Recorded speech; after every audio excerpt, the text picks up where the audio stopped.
12 minutes ago last week, there were many folks online who made a quizzical discovery. Jeremy Renner is a musician. Or, at least, he's trying to start the fire on his music career. Having already proven himself as an actor, to much acclaim, including 2 Oscar nominations, in independent films and gigantic blockbusters, there's no doubt that Renner is a proven talent in the dramatic field. As a musician, though, the Hurt Locker actor has a lot to prove. But Jeremy Renner is not alone in his musical ambitions. Indeed, there are several famous actors, including Keanu Reeves and Robert Downey Jr., who have pushed themselves into the music scene, either as a side project or in the hopes that their good fortunes in the acting world will extend into the music scene, to mixed results. They're both artistic endeavors, after all. With that in mind, let's break down some famous actors you might not know are also musicians. Or, at least, they're trying to be. Robert Downey Jr. Robert Downey Jr. hasn't always had a stable career, but he has found enormous success in the world of acting. Particularly with his Oscar-nominated portrayal of Charlie Chaplin in 1992's Chaplin, his Oscar-nominated supporting turn in Tropic Thunder, and, obviously, his grandstanding achievement playing Tony Stark in Iron Man, the man who is largely responsible for making the Marvel Cinematic Universe what it is today, along with some others. So it's safe to say that Downey Jr. is a beloved and well-acclaimed actor, but his musical ambitions shouldn't be overlooked.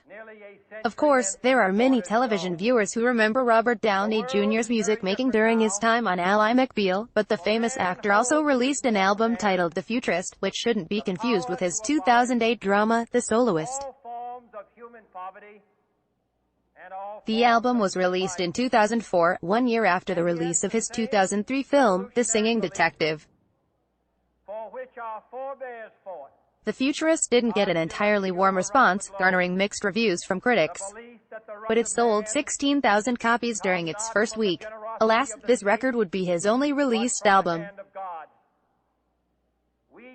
In 2006, Robert Downey Jr. confessed that he had no desire to make another album, claiming that the energy required to make more music probably wouldn't be compensated in full. He felt it would be better to spend that time with his family and focusing on his acting career. If you're a fan of his acting, you might have heard the song, Broken, from this album. It played during the credits of Downey Jr.'s excellent 2005 film, Kiss Kiss Bang Bang. Keanu Reeves. Back in the early days of Keanu Reeves, around the time he became one half of Bill and Ted, Keanu Reeves was in a band. More specifically, in 1991, Reeves found himself with a choice encounter with Robert Mailhouse in a supermarket, where they bonded over hockey and soon formed the band Dogstar, where Reeves played the bass and provided backing voices for the grunge group. The band, unfortunately, just wasn't meant to be. While Dogstar released 2 albums together, including 1996's Our Little Visionary, which was only distributed in Japan, and 2000's Happy Ending, as well as the 1996 EP Quattro Formaggi, the band was ultimately overshadowed by Keanu Reeves' presence. That's not to suggest that he had a huge ego or anything. Rather, it was hard for the band to tour their music when concert-goers would only look at Keanu Reeves as an actor playing music. In an interview with GQ to promote his latest movie, John Wick Chapter 3 Parabellum, Keanu Reeves reflected back on his time with Dogstar and he admitted that he was disappointed with how it went down. Though, cuttingly, he also noted that it would have helped if our band was better. Ouch. Keanu Reeves and Robert Mailhouse went on to form another band, Becky, in 2005, but that one didn't last much longer. It was only a year when the band was split up, with Reeves not very interested in making a serious music career. But here's a fun fact, Weezer's first gig was opening for Dogstar. Ryan Gosling. People have been acquainted with Ryan Gosling singing before. Whether it's Gosling's pipes whistling in La La Land or baby Ryan Gosling singing his heart out in the Mickey Mouse Club, the actor's wealth of fans know that the guy likes to sing from time to time. But they might not know that he is also an actual musician, if often between various acting roles. Specifically, Gosling is one half of the indie gothic folks duo band Dead Man's Bones. As it turns out, Ryan Gosling's music project relates to Disney. In 2005, Ryan Gosling and Zach Shields discovered a mutual obsession with the Disneyland ride, The Haunted Mansion. This led both musicians to have a history with ghosts, and this fascination led to an interesting band. The rock duo has been together since 2007, but they've only produced one album together, 2009's self-titled debut, Dead Man's Bones, which was a collaboration with the Silver Lake Conservatory Children's Choir. Ryan Gosling wears a lot of hats inside the band. In addition to leading his voice, the actor also plays guitar, bass, piano and keyboard. If you didn't know it was him, though, there is possibly a reason why. Ryan Gosling goes under the name Baby Goose when he's playing music with the band. But while the band is still together and occasionally active, they've only released the one album so far. Clearly, the actor has kept very busy. With Dead Man's Bones, the 10-year anniversary coming up in October, one has to wonder if they'll make another album sometime soon. But time will ultimately tell when it comes to that. Nevertheless, Dead Man's Bones does play a big role in recent horror movie history. The song, In the Room Where You Sleep, was featured in 2013's The Conjuring. Scarlett Johansson, much like her Avengers co-stars Robert Downey Jr. and Jeremy Renner, Scarlett Johansson is also something of a musician herself.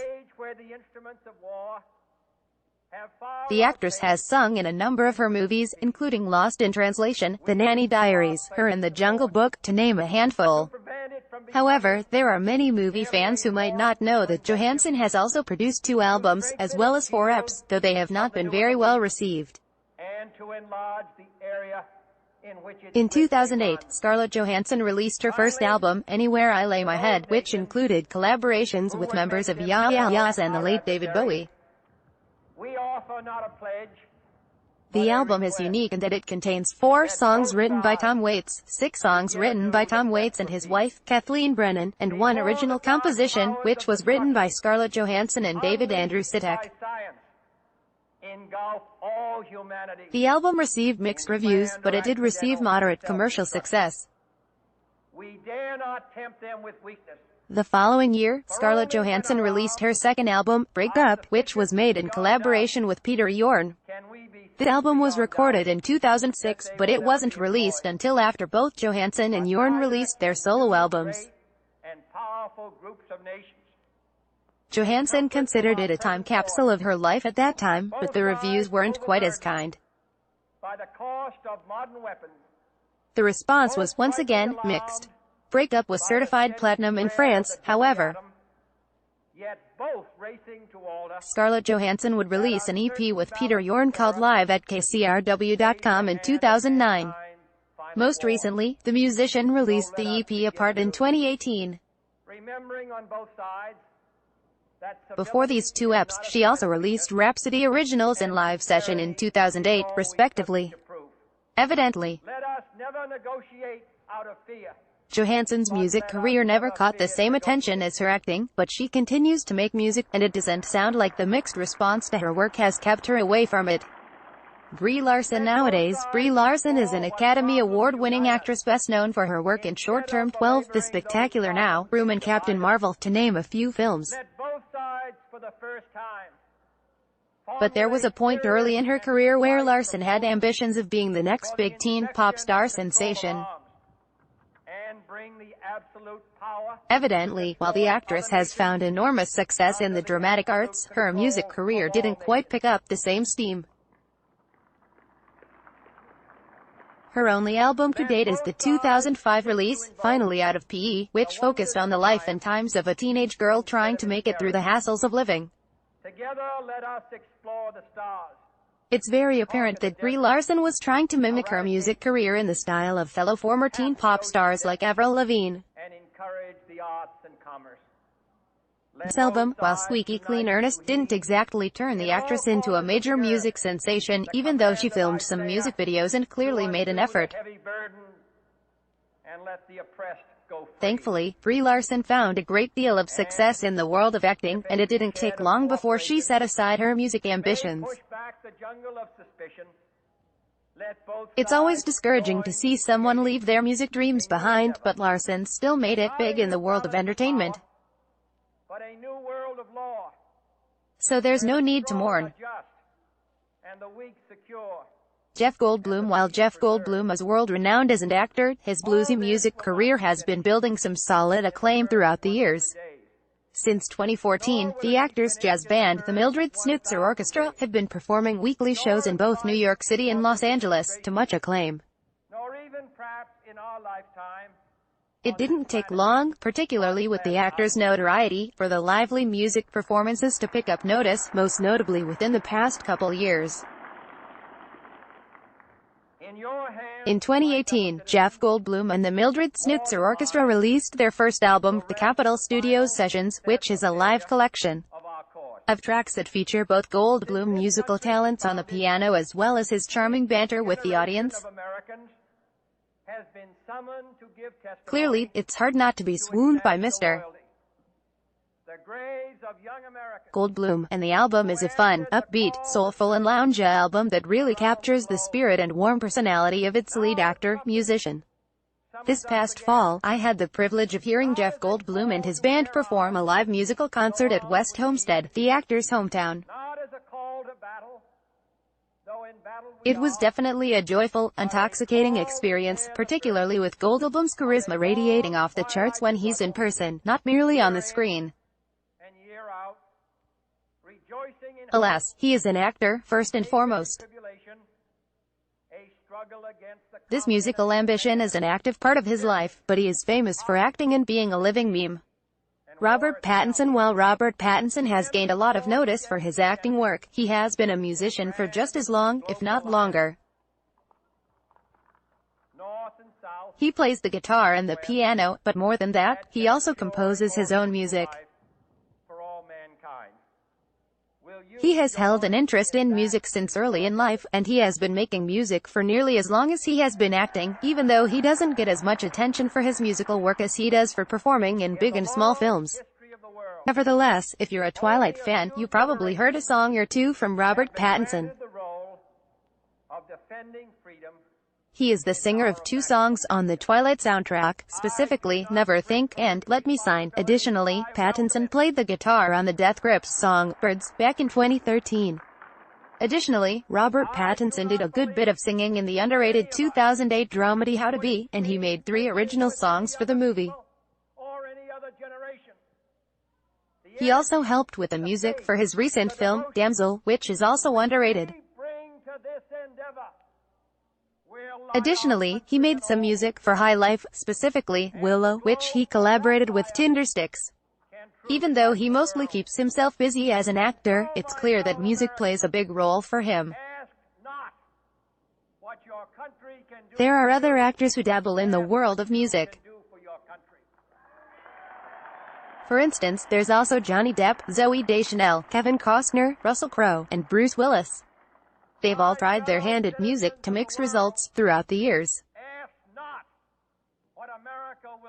One thing should be made clear, Jeremy Renner is not alone here.